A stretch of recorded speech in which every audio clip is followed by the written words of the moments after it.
ବୁଦ୍ଧି ଥିଲେ ଉପାୟ ମିଳେ। ନମସ୍କାର ସାଙ୍ଗମାନେ। ଆଜିର କାହାଣୀ। ଥରେ ଘରମଣି ଜଙ୍ଗଲରେ ଚରୁ ଚରୁ ବାଟବଣା ହୋଇଗଲା। ହଠାତ୍ ତା ସାମ୍ନାରେ ମହାବଳ ବାଘ ହାଜର ହୋଇଗଲା। ଘରମଣିକୁ କହିଲା, ମୁଁ ତୋତେ ଖାଇବି। ଘରମଣି ବହୁତ ଡରିଗଲା, ହେଲେ ବୁଦ୍ଧି ଖଟାଇ ଏକ ଉପାୟ ପାଞ୍ଚିଲା। ବାଘକୁ କହିଲା, ଆପଣ ହେଲେ ରାଜା, କେତେ ଜୀବଜନ୍ତୁ ଖାଇ ମୁହଁ ଦାନ୍ତ ଅସନା ହୋଇଯାଇଥିବ। ଆପଣ ଯାଆନ୍ତୁ, ପ୍ରଥମେ ଝରଣା ପାଣିରେ ମୁହଁ ଧୋଇବେ ଏବଂ ଝରଣା କୂଳର ମୁଗୁନି ପଥରରେ ଦାନ୍ତକୁ ପଜେଇ ଆସି ମୋତେ ଖାଇବେ।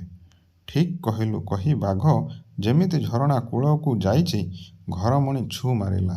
ହେଲେ ଯାଉ ଯାଉ ସନ୍ଧ୍ୟା ହୋଇଗଲା ଏବଂ ଘରମଣି ଗୋଟିଏ ଗୁମ୍ଫାରେ ଆଶ୍ରୟ ନେଲା। ସେଇଟା ଥିଲା ସିଂହର ଘର। ସିଂହ ଯେମିତି ଗୁମ୍ଫାରେ ପଶିଛି, ଦେଖିଲା ଅନ୍ଧାରରେ ଆଖି ଦୁଇଟି ଚିକ୍ ଚିକ୍ କରୁଛି। ଗର୍ଜନ କରି ପଚାରିଲା, କିଏ ରେ ତୁ? ଘରମଣି ଭାବିଲା, ଏବେ ନିଶ୍ଚୟ ଜୀବନ ଯିବ। ତଥାପି ଏଥର ମଧ୍ୟ ସାହସ ସଞ୍ଚୟ କରି କହିଲା, ମୁଁ ଧପ ଧପ ରାଜା, ମୋ ସିଂହ ଦିଟା ଗୋଜା।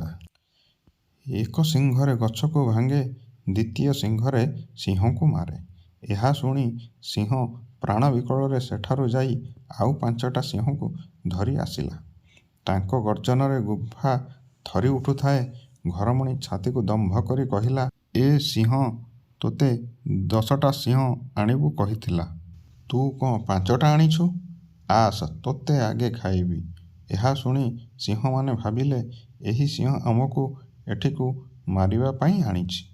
ଯିଏ ଯେଉଁଆଡ଼େ ପାରିଲେ ପ୍ରାଣ ବିକଳରେ ଧାଇଁଲେ। ସକାଳ ହେବାରୁ ଘରମଣି ଘରକୁ ଫେରିଲା।